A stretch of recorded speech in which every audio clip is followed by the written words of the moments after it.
Hypotéka je najlacnejšia páka, ktorú vieš v živote použiť na budovanie majetku. Dôvod je jednoduchý, vie mnohonásobne zhodnotiť tvoje vlastné zdroje, ak sa používa rozumne. Ahojte, moje meno je Jan Achberger a financiám sa venujem od roku 2019. Za ten čas som pomáhal viacerým klientom vybudovať si portfólio investičných bytov. Na úvod chcem povedať jednu dôležitú vec. Nikomu nehovorím, čo presne má robiť. Toto nie je univerzálny návod ani odporúčanie na mieru. Je to môj pohľad na vec, ktorý mi dáva zmysel. Videl som ho fungovať v praxi a mám ho overený na konkrétnych prípadoch. Ako správny investor by ste mali vedieť, že najcennejšie, čo máte, sú vaše peniaze a váš čas. Peniaze, ktoré ste si museli tvrdo zarobiť, zdániť a často ich odkladať roky. A práve preto je dôležité s nimi pracovať rozumne. Základný princíp je, že vlastné zdroje chcete používať čo najmenej a čo najviac pracovať s cudzými zdrojmi. Nie preto, že by ste chceli riskovať, ale preto, že tým dokážete svoje vlastné peniaze násobiť oveľa rýchlejšie a práve to si dnes vo videu vysvetlíme. Keď vám banka požičia peniaze napríklad za 3 alebo 4% ročne a vy viete, že dlhodobo dokážete dosahovať výnos 8 až 12% ročne, tak sa bavíme o tzv. Dobrom dlhu. O dlhu, ktorý vám pomáha rásť. Vďaka cudzým peniazom od banky zarábate percenta z oveľa väčšej sumy, než by ste mali z vlastných peňazí a tým pádom bohatnete o mnoho rýchlejšie. Pri investícii do nehnuteľnosti na hypotéku je navyše veľká výhoda v tom, že splátku hypotéky vám platí niekto iný. Je to nájomník, tretia strana. Vy síce riešite nadstavenie investície, kúpu, prenájom, správu, ale samotnú splátku hypotéky neťaháte celú zo svojej peňaženky. Zarábate teda dvomi spôsobmi. Prvý je príjem z prenájmu a druhý je rast ceny nehnuteľností. Na Slovensku rastli ceny nehnuteľností za posledných približne 30 rokov v priemere okolo 7% ročne. Niekedy to bolo viac, niekedy menej, ale dlhodobý priemer sa pohybuje niekde tam. Poďme si ukázať jednoduchý príklad. Predstavte si, že kúpite byt za 200 000 eur z vlastných zdrojov. Čo sa deje? Máte príjem z prenajmu a zároveň sa vám byt zhodnocuje o približne 7% ročne. Vaše vlastné zdroje sa však zhodnocujú len na tejto jednej nehnuteľnosti. Teraz si zoberieme druhý scenár. Ten istý byt kúpite na hypotéku. Z vlastných zdrojov dáte 20%, a teda 40 000 eur. A zvýšok financuje banka. Aj keby zisk z prenajmu ste nemali, a teda boli by ste na nule, pretože nájom by pokrýval akurát tak splátku hypotéky, cena nehnuteľnosti sa stále zhodnocuje o 7% z celej sumy 200 000 eur. To znamená, že za jeden rok hodnota vášho bytu stúpla z 200 000 na 214 a teda hodnota majetku narastla približne o túto sumu.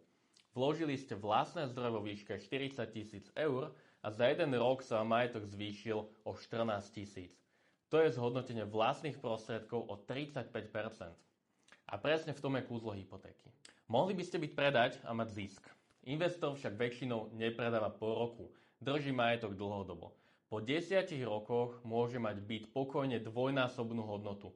Byt, ktorý ste dnes kúpili za 200 000, bude mať o 10 rokov hodnotu 400.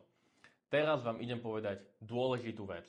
Namiesto toho, aby ste kúpili jednu nehnuteľnosť za všetky vlastné zdroje, viete za rovnaké vlastné zdroje kúpiť viac bytov. Ak máte 200 000 eur a na každý byt dáte 40 000 z vlastných zdrojov, viete kúpiť 5 bytov, pretože zvyšok zafinancuje banka. Vaše peniaze sa zhodnocujú nie na jednej, ale na 5 nehnuteľnostiach naraz. A presne toto je moment, kedy sa začína budovať skutočné bohatstvo a finančná sloboda veľmi rýchlo. Samozrejme, banka má svoje pravidlá financovania. Banku vždy zaujímajú tieto dve veci. Prvá je hodnota nehnuteľnosti, teda percento financovania. Druhá je vaša bonita, čiže výška príjmu a to, koľko vám vie banka požičať, vzhľadom k tomu, koľko zarábate. Veľa ľudí sa tu zasekne a myslí si, že ďalej nemôžu rásť a pokračovať. Pravda je však taká, že bonita nemusí byť problém, ak poznáte správnych ľudí a viete, ako s bankou pracovať. Predstavte si, že byt kúpite, prenajmete a každý mesiac vám chodí nájomné. Veľa ľudí v tomto bode skončí a ďalší byt si už nekúpi, pretože nevedia, ako ďalej komunikovať s bankou. Pritom príjmy z prenajmu sa dajú po určitom čase započítať do vašej bonity. Často už po 3 mesiacoch. Banka tak vidí, že máte dostatočný príjem a umožní vám brať si ďalšie hypotéky. Pravda je ale taká, že približne 70 až 80 finančných poradcov a sprostredkovateľov toto buď vôbec nevie, alebo to klientom nevysvetlí.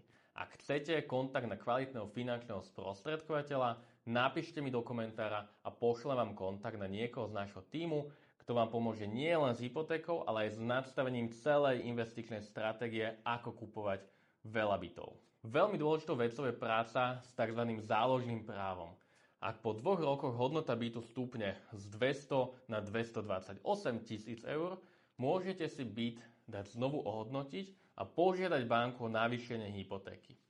Banka vám vie tento rozdiel vyplatiť priamo na účet. Tieto peniaze potom použijete ako vlastné zdroje na kúpu ďalšej nehnuteľnosti. A takto viete pracovať s každým bytom, ktorý vlastníte. Čo s týmito informáciami ďalej? Prečo by som vôbec chcel mať veľa bytov? Čo tým viem dosiahnuť? Poďme sa na to pozrieť. Existujú rôzne stratégie. Niekto kupuje nehnuteľnosti v hotovosti, pretože chce mať okamžitý príjem z prenajmu. A je to úplne v poriadku. Ale kto chce byť progresívnejšie, dosiahnuť rýchlejší rast, preto sú hypotéky veľmi silným nástrojom. Dajme si príklad. Hypotéku si väčšinou beriete na 30 rokov. Ak začnete investovať v 20 alebo 30 v 50 máte byt splatený a čistý príjem z nájmu ostáva vám.